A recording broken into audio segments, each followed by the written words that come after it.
Jitsu in the Bluff, a first-class podcast for all the jiu-jitsu guys and gals in all the small towns and big cities who, like me, have an interest in jiu-jitsu. Let's jump in now.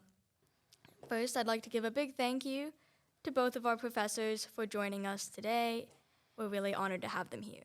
Thank you, Wren. Today we'll be chatting with Professor Jaime and Professor Cynthia, the first Gracie Barra woman black belt in Moss Bluff and Lake Charles. So, first, what's it like being able to walk into Gracie Barra every day and call it your job? I love it. To call it my job is a whole different story. I walk in through those doors and I feel nothing but, well, I know that I'm going to get some training in. I know I'm going to see my favorite people. I love our schools. I love the work, I say quote unquote work that goes into it. There is a lot of work that goes into it. It just doesn't feel like that hideous work that some of us feel when we go to work, to our jobs. It doesn't feel like that to me. It feels fun. It never feels like work. I truly believe, like that whole saying, that if you find something that you love to do, you never work a day in your life. I truly believe that. And I think the only people who will ever understand that are the people that feel that same way. There is just a burning passion to want to constantly improve the schools, to want to make things better. It just never feels that way. It never feels like work. So I would say that I love it. I love walking through our doors every day. I agree. I can't imagine my life without walking through those doors every day. And there's nothing more gratifying, more fulfilling than helping people reach their goals, whatever it is they're looking for. We can help them find that within themselves. And by enriching their lives, it enriches our lives. So it's a win-win for both of us. And to call it a job is almost not, there's not a word that I think defines what our passion for what we do is, except maybe that it is something that we are just drawn to do and almost called to do, I guess. Well, and we're constantly motivated by it. So, like, every single time someone hits a goal, every single time someone transforms themselves, whether it's a kid or an adult, it is so motivating. Like, it literally fuels the fire to keep going. Like, why would you stop? Like, why stop? I mean, it's even... like, yes, we get tired, physically get tired, because we're training, we're, working.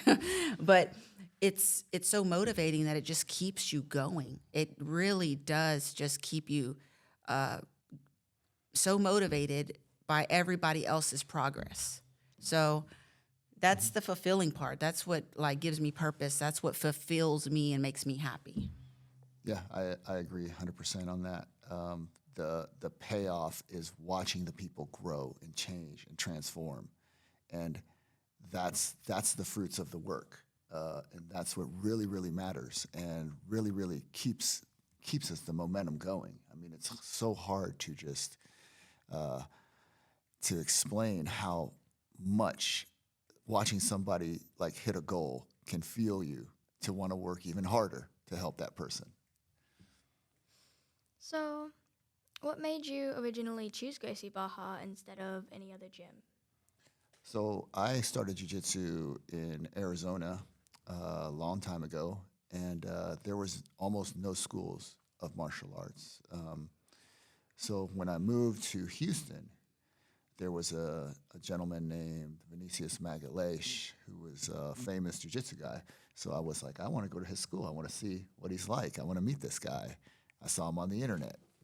And so I go to the school, and the first day I was there was the most welcoming experience, the most down-to-earth, the fact that so many people were so professional, so thoughtful and considerate, that I had never had an experience like that in martial arts. And when I went there, I was literally, from that first day, I never looked back and never looked any other direction, because it was such a great experience. And that's what I want everybody to experience. Well, for me, it was a little different. Previous to living here in Lake Charles, we lived in Texas, and my girls did start jiu-jitsu there. So during our, my husband was relocated here. So, finding another jiu-jitsu school, he and my daughter, Jenna, actually found Gracie Baja Lake Charles. And it was just driving. He had literally just walked out of another jiu-jitsu school talking to someone. Was on the way back to the apartment that he was renting at the time. And because, we're like in this process of moving here, so like transitioning. And so he had my daughter with him, and they just happened to be driving, and she's like, oh, look, it says jiu-jitsu. And he just made a little U-turn, comes back in and walks in and talks to Professor Jaime. And that was pretty much it, honestly. It was the best thing we ever did, our family. It was the best thing we ever did was walk through those doors. What's the favorite part of your jobs? So many Everything. things. We both like teaching. Kids' classes are probably the hardest work we ever do. And I say the hardest work we ever do, but really because we're dealing with children. Yeah. And they're fun. They are everywhere. We're constantly redirecting. And that's the part that's like, okay, making sure that they're paying attention, getting something out of it, right? We also want them to have fun. We want them to learn. But there's constant redirection. There's maintaining the structure that we have, consistency. And that is probably the hardest, is having all of us working cohesively to keep that structure, to keep the consistency throughout the whole 45-minute class, because we are dealing with 4 to 6 year olds, and then the next class would be our 7 to 9 year olds, which is a lot easier. But it's fun, and I love the kids' classes. I love the parents. I love to see their reactions of their kids, whether they're super excited that their kid got a takedown, or whether they're just like, oh man, my kid, not today. They're having a bad day today. But I would say like the kids' classes are great for me. I love the kids' classes. I love teaching them. I love like watching them train. I just love being around them. They're great. I agree. The thing about teaching kids is that you never know what today is going to bring. Yeah. It's like a totally new day every time, because you can have a kid who's like super shy for months, and then poof, that instantly he's out of his shell. Yeah. Like it's just total transformation. Yeah. And when you see that, it's just like so much fun. And then you see their confidence, and then it just motivates you. And not only that, they're adorable. Yeah. They're over there fighting each other, and they're getting. Yeah. And it's so funny, and they're emotional sometimes, and sometimes they're happy, and sometimes they're cranky, and sometimes they didn't get a nap. Yeah, exactly. I mean, it's literally the most fun you can have in a jiu-jitsu school, I think, is to teach little kids classes, because not only that, they're like super excited to do everything. Well, so they are like always ready. And they're super smart. They get it. They're doing everything we're doing.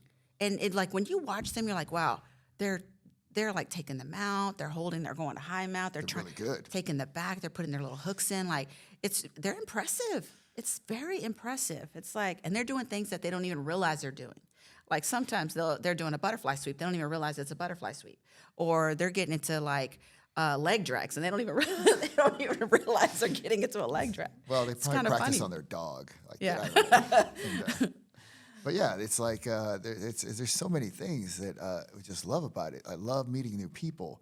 I love the fact that there's so many different people in our gym, so many different cultures, so many different people from all over the world. Like I've learned things about different countries from people. I've tried different food because of a family brought us something to eat, because they were grateful because we helped their kid. And I've had to experience so many amazing relationships with people that I never would have met in my accounting job, because I'd have just seen them once a year or twice a year or something like that. But here in this job, I get to meet people from every walk of life, every age group, every part of the world, and it's amazing. And it's so cool just to see everybody. And not only that, like we're super lucky that Professor Jaime is fluent in Espanol and Spanish, okay? So we've had students come in over the years who, may not have really, just don't know a lot of English. And they will, Professor Jaime will teach the technique in like full Spanish, once, like, he'll go over it one full time in Spanish, which is pretty amazing because to be able to deliver the message to every single person so they understand. Like, when you walk through our doors, we want you to feel welcomed, but how hard would it be to know, like, okay, I don't even understand the language, and now I'm walking into a brand new school, martial arts, that's kind of scary. And then to have somebody be able to, like, translate it to them so they understand, and not just Spanish, but like Portuguese now too. So, because we got two little kids that are fluent in Portuguese. English too, but it's kind of fun to be able to, like, Connect with people. yeah, connect with people, make them feel like welcome and like they can be themselves. Gracie Baja is like a home. You literally come there to escape the pressures of the world and the stress of the world. You can come to Gracie Baja and feel really, really, really welcome, like at home. It's like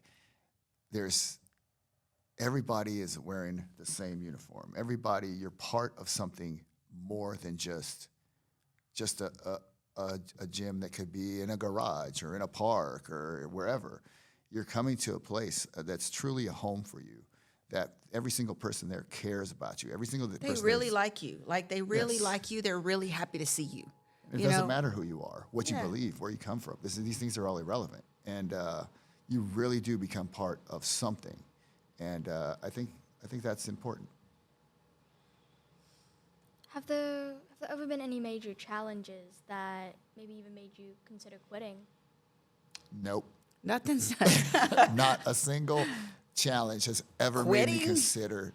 Look, we went through hurricanes. Our building was destroyed. We went through a pandemic. Flood. We were mandated to close our doors and not run. So what did we do?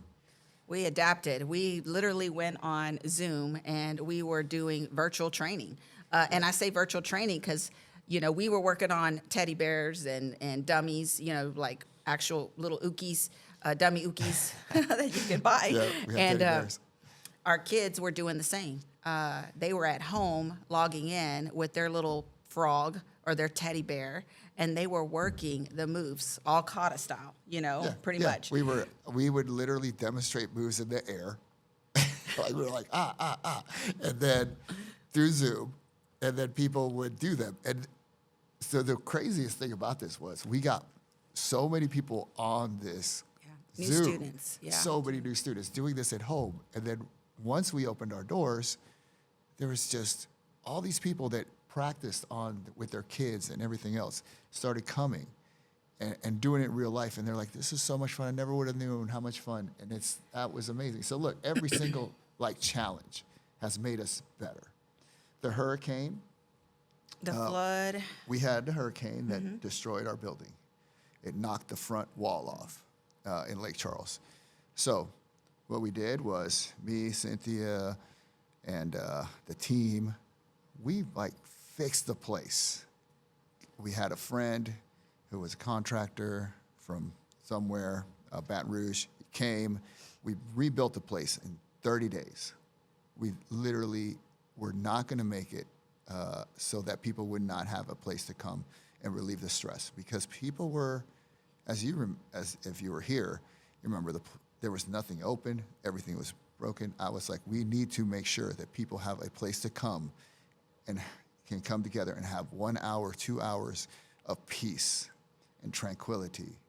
And so we opened our doors in literally 30 days. It took us 31 days to rebuild and reopen our doors. And our students came, and some of them were living in tents, some were living in trailers, and some were housing up with their friends and family. But yet they had a place to come where they could just relieve some stress, have some fun, and be in a super happy, positive environment amongst total destruction. And so when I think about challenges, I can't think of any challenge that we've been hit with as a team that has even made us even consider doing anything else. No, not at all. Even during COVID, where we were, isolated from the world, pretty much. I'm telling you, I even during those times, it's like, how are we going to stay connected? How do we, as our Gracie Baja family, stay connected? So we're on Zoom. We're doing all these things to engage with the students, with the kids. I mean, I'm reading I got story time every week, reading books, Oh, right, yeah. jiu-jitsu books to the kids. Story time with Coach Cynthia, and the kids are logging in with their popcorn, and they got their little, they got their stuffed animals, whatever. They're just hanging out, laying on the floor, listening, watching me turn the pages, listening to the story. I'm playing bingo with the kids. It That was was actually a lot of fun. Actually, now that There we was should a lot do of that fun. again. But we had Ask a Black Belt, Ask Professor Jaime questions. This was the one time that you could get on there and ask him anything. And so that was pretty fun. Yeah, I actually contacted friends from all over the world and competitors that I had competed against that we had that, either we fought each other in tournaments, and I would just, because I knew they were stuck at home too, and I was like, hey, would you talk to me and my students and let them ask you questions about like your whole martial arts experience? And it was good. It was good, and it felt good to connect with them. It felt good to it gave them, whether it was 30 minutes, 40 minutes, an hour of that time. That was our time to just See, our commitment to our students is unquestionable, and it's it cannot be moved, it cannot be changed. Our commitment to our students and our jiu-jitsu family and Gracie Baja is it's just, what's the word I'm looking for? What am I trying to say? Well, I mean, You can't shake it. You can't knock it. I mean, it's you just, can't fake that. You can't fake it. This is just pure dedication and a love for what we do. I mean, and it doesn't stop. It literally gets bigger every single day. It gets even more. Yeah. I'm not asking for anything else to any more challenges, but I know this. We are absolutely 100% ready for any challenge. Yeah. I think that's the best kind of job, too, the one where no matter what, you want to keep doing it. Oh, yeah. Yeah. What are some different ways that you advertise for Gracie Baja? Ooh, that's easy for me. You're going to see me wearing Gracie Baja attire every single day. I'm either wearing a T-shirt, I'm talking about it. I'm literally advertising it every single day. When I talk to people and then I start just talking about whether they talk to me about their fitness or their health, it does not matter. I just start talking, and I pull out my phone. I've shown them pictures of myself. Like, look. This was me previous. You just train. I'm telling you, come in, I promise you, just train twice a week. Your life will be transformed. You will start noticing these small little changes. Those small changes turn into huge changes. And then you will get motivated. You'll start wanting to cut back on all the stuff that's making you feel like crap. The fast food, the sodas. I mean, I'm not going to say I don't enjoy those things, because I do. Because once you get to a point where you actually start getting super fit, your metabolism's going, you can pretty much enjoy almost anything you want in moderation, right? But that's kind of the way I advertise. I talk to people about it. It's just a natural thing for me. I talk about it. I'm advertising it with my clothes, because it's just who I am. It's what I represent. This has changed my life. It's just who I am and what I do. Yeah, I think the word advertising is kind of misleading, because it sounds businessy. Mm-hmm. Because what we try to do, at least what I try to do, is to just share the stories of the people in our gym. I just want the people to know what has the experience been of, say, Professor Cynthia, or some of our other people, like our good friend Ricky. Yeah, like Mr. Yeah, that's exactly. He's a great example. We made a video example about him. He had back surgery, this serious weight problem, la la la. Now he does jiu-jitsu for years, decides he wants to be a competitor. We're like, bro, what are you doing? You're fit. Why do you want to do that? I want to do it. Okay. And he goes out there and does it, and then he ends up winning Pan American Championship 3 times and World Masters Championship. I mean, that's so. How do you? I mean, that's incredible. So when you're talking to someone older, going, I can't do it. I won't be able to do that. It's hard for me to agree with that, because But we've proven it's Yeah, been 'cause proven over and over and I look over. at Mr. Ricky, every single day, and I'm like, look, here's a guy who was told he couldn't do it either, but look at him. I mean, I got parents who, with their kids, my kids got behavioral issues, my kids this, all these. The doctor said he'd never play sports, they'd never do this, Yeah. they'd never do that. And I'm what, thinking, we wait, prove wrong. We hold prove on, wait a second. Right. There's a little girl who's Yeah. was told the same exact thing. Check this out. It's one of those things where it's very self-limiting statements, thoughts, or we are highly influenced by our doctor's opinions. And I'm not saying they're doing anything wrong. I mean, I'm just saying that dealing with the people that we've dealt with, they had nowhere else to go. And I had a mom who was like, she was told, my daughter can't do this, my daughter can't do that, she'll never be able to do this or do that. And she's just like, man, I felt like I was holding her back. Like, why not try? And then now look at her. She's like taking backs, doing takedowns, doing jumping jacks, doing all the things. The fact that she's running around, playing, having fun, and doing an activity at all, considering what the doctors were telling the mom, is incredible. Now, and I will say, I'm not telling you not to listen to your doctor. That's not what I'm saying at all. Doctors look, that's their profession, and they're a lot smarter than me when it comes to that. But what I do know is that what we have done has changed people, changed kids, given them an opportunity to actually come out of their shell, come out of their bubble, to really believe in themselves, to really push the limits of what their body can do. Because once you really believe that you could do something and you start feeling stronger, I mean, really nothing. You can do all of jiu-jitsu. We might have to modify a few things, but you're still doing it. You're still working the techniques. You're still building strength. You're still, once they start building that strength and working some of those techniques, I mean, just try to slow them down. That ain't gonna happen.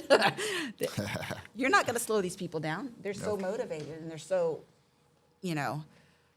I don't know what I'm trying to say. I just think that what you're trying to say is that there's no body out there that needs not to do jiu-jitsu. Yeah. Everybody should do it.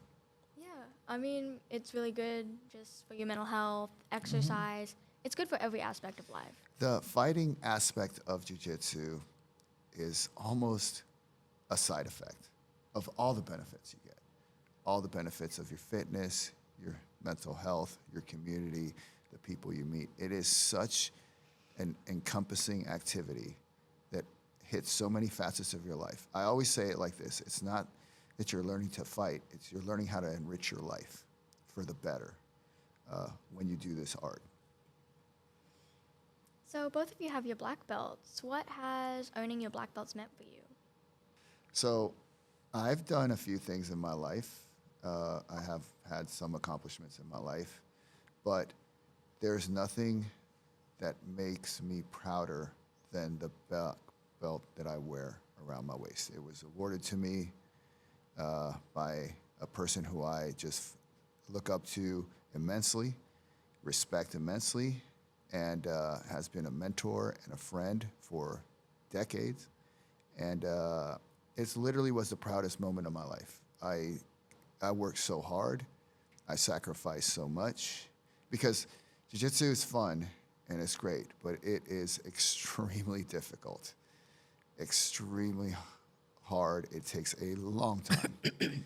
And I can't explain how proud I was that day that I literally, anytime that I think that, hey, I'm not having a bad day or I think so, I look at the picture and remember you accomplished this. And it was not easy, so you can get through a lot.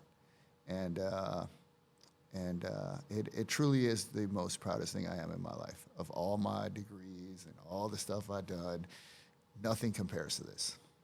It's a big achievement. Yeah, for me it was a huge achievement. It is truly, it is a huge achievement. I feel the same way. Here's a person, Professor Jaime, who invests in every single student, his time. teaching classes, helping you. I mean, I don't know how many times, whether it was myself or I see him with other students, like, hey, can you help me with this? Like, I was stuck on this, I was stuck on that. There's a lot of time that goes into each student.